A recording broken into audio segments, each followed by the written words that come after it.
Principales características del Virreinato de la Nueva España. Antecedentes del Virreinato, la Nueva España. El Virreinato de Nueva España fue una entidad territorial integrante del Imperio Español, establecida en gran parte de América del Norte por la monarquía hispánica durante la colonización española de América entre los siglos XVI y XIX. Se originó tras la caída de México Tenochtitlan, acontecimiento principal de la conquista, la que propiamente no concluyó sino hasta mucho después, pues su territorio siguió creciendo hacia el norte. Se creó oficialmente el 8 de marzo de 1535. Su primer virrey fue Antonio de Mendoza y Pacheco, y la capital del virreinato fue Ciudad de México, establecida sobre la antigua México Tenochtitlan. Abarcó una superficie enorme que comprendió los territorios de España en América del Norte, América Central, Asia y Oceanía. Los límites del virreinato comprendían por el sur toda la América Central. Por el este incluyó el Golfo de México y el Mar de las Antillas. Sin embargo, el territorio isleño compuesto por las pequeñas y grandes Antillas no formó parte de Nueva España, constituyendo gobernaciones independientes.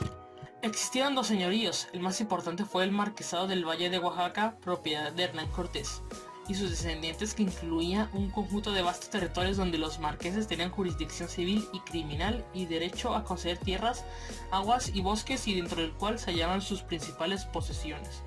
El otro señorío fue el Ducado de Atlixco, otorgado en 1708 por el rey Felipe V a José Sarmiento de Valladares, exvirrey de Nueva España y casado con la condesa de Moctezuma.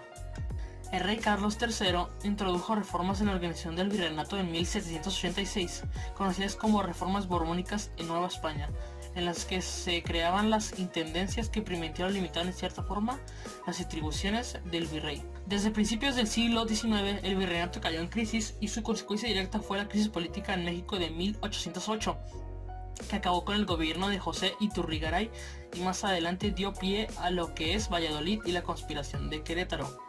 Esta última fue el antecedente directo de la independencia de México, la que, al consumarse en 1821, se desintegró el virreinato y dio paso al primer imperio mexicano, en el que finalmente se coronaría Agustín de Iturbide.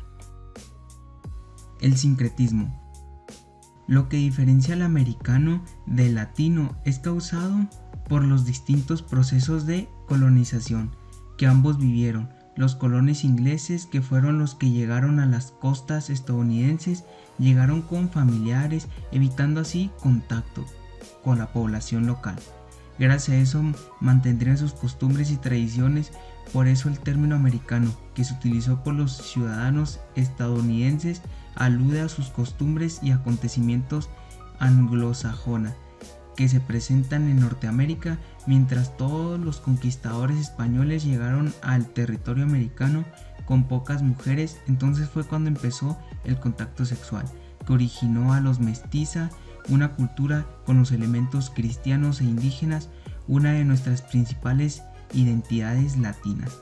Una de las primeras características culturales de la conquista y colonia fueron las mezclas de los elementos tradicionales, de los elementos culturales y de los ambientes originales de América y los que venían del continente europeo, dando vida a una identidad propia marcadamente mestiza.